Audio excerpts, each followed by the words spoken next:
Hello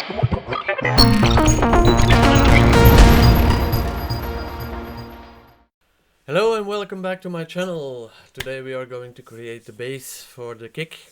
We did the kick last time. I want to thank you, by the way, for all the thumbs up and the nice comments. If you missed out the kick tutorial, I will leave a link in the description. So for our bass we are going to use the Retro Synth, the stock plugin from Logic. I believe it's a very good plugin. It's a little bit misunderrated. But before we can get it to work properly, we need to change some settings of the synth. So yeah, let's load it up. So first of all, here it is, Retro Synth. It's actually a pretty neat synth since its latest update. It has also a wavetable synth and some FM. But for today, for the bass, we only need our analog module. First of all, we need to go to the settings. There are some settings we don't need for the bass, like the polyphony. Let's put it to mono. We don't want any voice detune, and we don't need any stereo spread. Unison 2, let's set it to off, so only one oscillator is playing. That should be it for the settings. And now we are going to choose our filter. 18 dB filter is nice. We don't want any key tracking, which means that the filter will move with the pitch of the notes. So if you have a melodic bass line, you can play with the key tracking, but we are going to use the only one note, so let's put it off for now. And let's hear how it sounds. That's a little bit too high. Okay. We are going to create a pattern first now. Right mouse, create pattern. And we are going to create 3 bass notes for each kick. So I will lower my volume a little bit first. Sounds like this. Way too high, of course. So how to lower it down for an octave is easy. On a Mac you hold the Shift and Alt together with the down arrow key, and you'll see G2 now, G3 will now be G2, which is still too high. So let's do that again. Shift Alt down arrow key, and now we have, it's already better, maybe just 1 octave lower. That should be in the correct octave.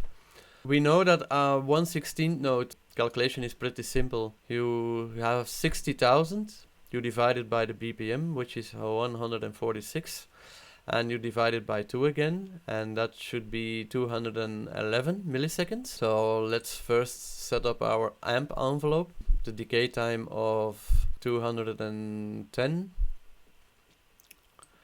like so. We want our bass notes to be high in the beginning in volume and lower down a little bit towards the end. So we easily can do this with sustain.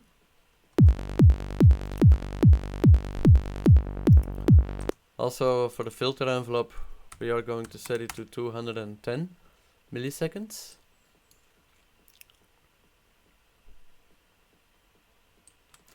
So that should be the length. Release time can be 1 millisecond. We don't want the note to die out in the next note.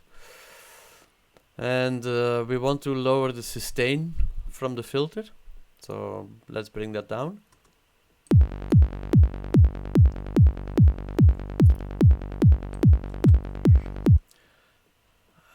And now we are going to play with the cutoff. So this is way too open, this is too close, so we need to find the sweet spot.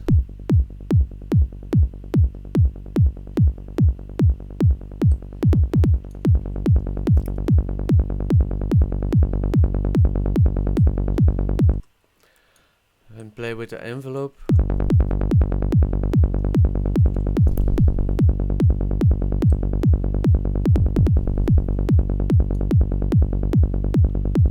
too close,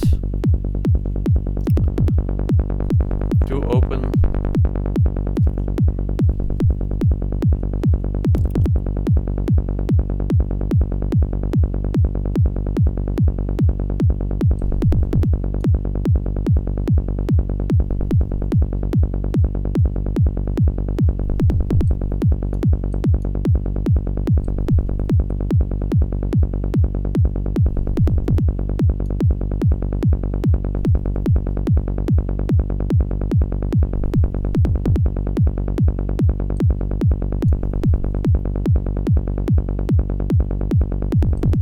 So now I am going to bring up our oscilloscope from Bomshanka machines so that we can see what we actually are doing.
It all is really a matter of really fine tuning the settings from here. It's all by taste and the characteristics of your track. I think this sounds pretty decent for now to work with. I will see if I can bring it even to a little bit better. But let's play a little bit more.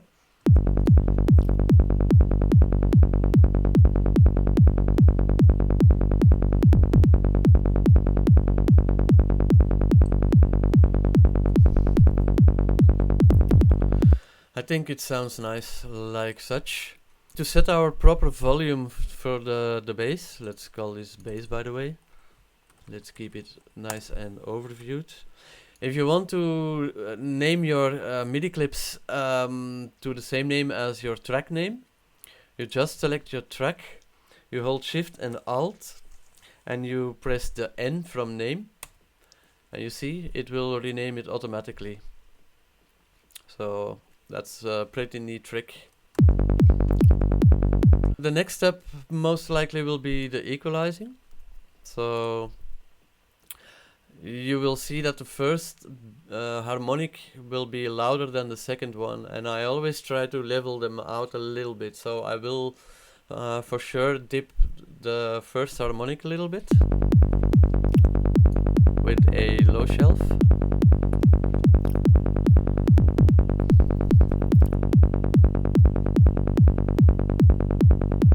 So you see now the first harmonic and the second harmonic are more or less equal. And then I will find in frequency we can dip out. It's around the 200 Hertz. So that could be the third or the fourth harmonic. So let's check. Let's find that out.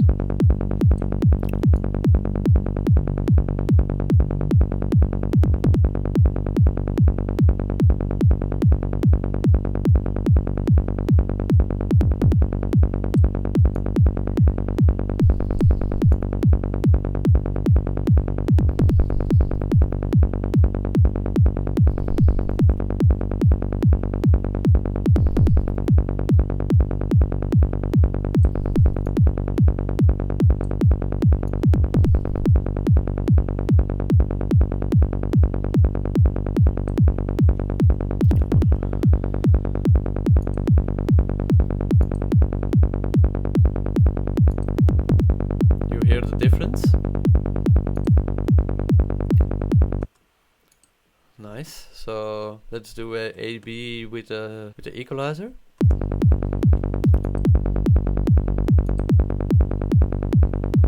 It's way clearer. It's nice.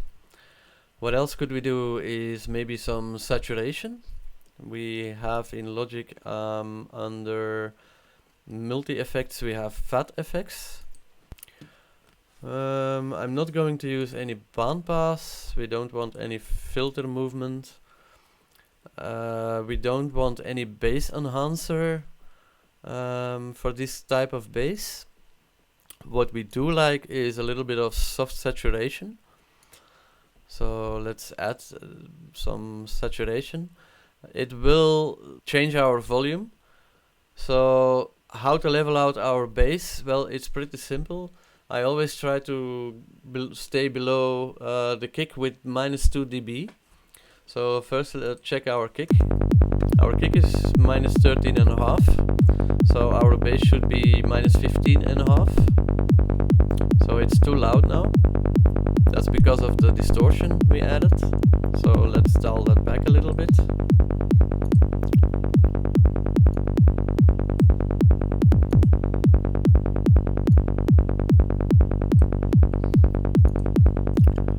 $15.5, perfect. A little bit of compression is fine. Last but not least, we have 3 bass notes and our kick is this long. So you see that the end of the kick is covering the first bass note. So we want to dip that out a little bit. And we can do this by using a compression sidechain. So let's set that up.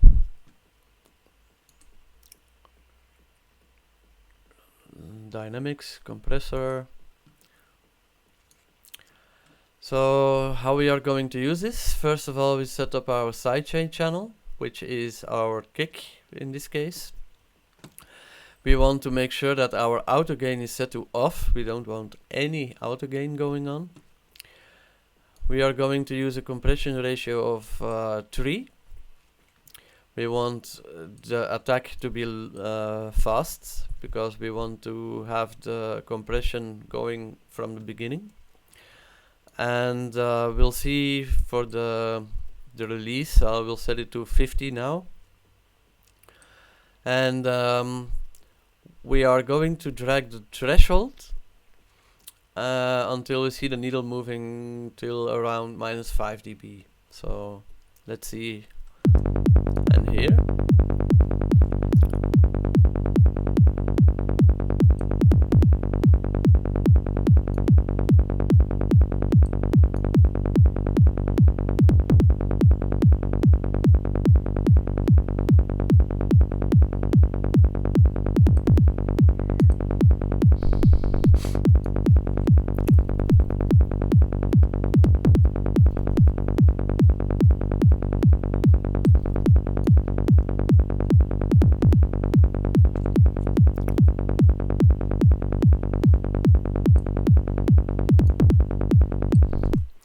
We can also use our ocular scope, by the way.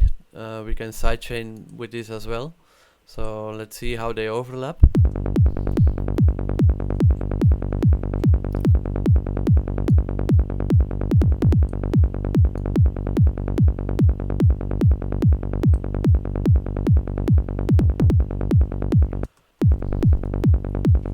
So this is way too long.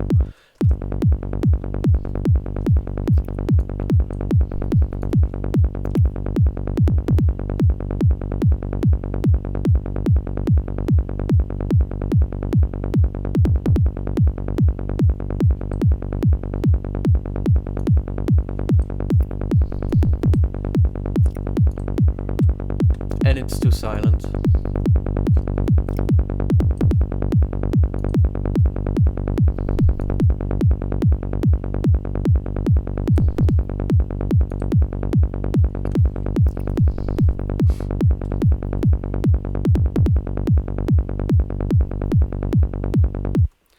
We can go back to retro synth, see if we can even make it better.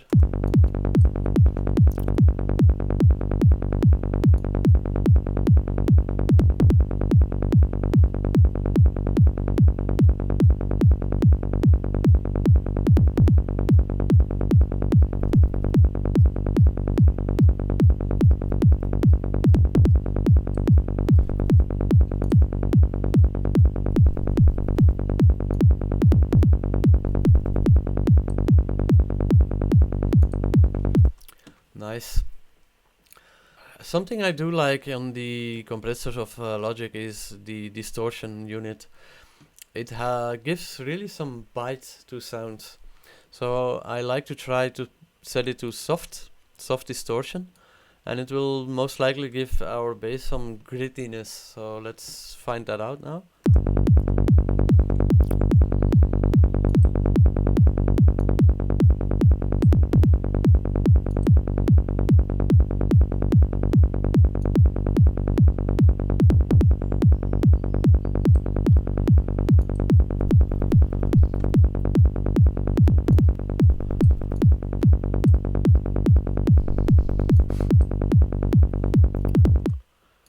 Perfect.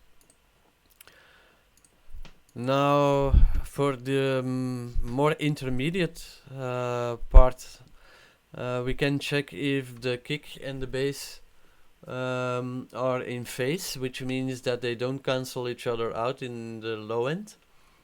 We can only do this with the ocular scope, so I'll make it a little bit bigger. First, I'm going to check if they are in phase or if they are cancelling each other out.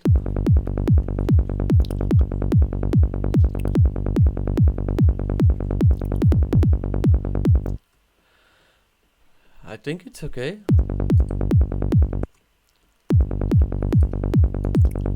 So you want to make sure that the waves from the kick and the bass are more or less the same, you see?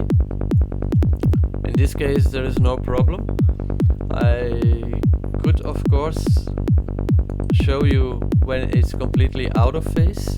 So if I would change the pitch a little bit of the kick, you will see that it's going to move.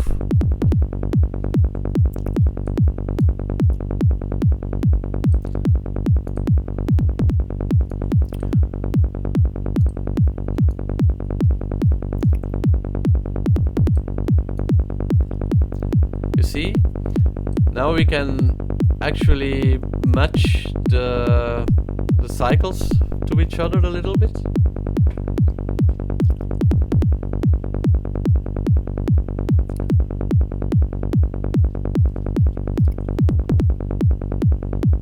I think this is quite okay now.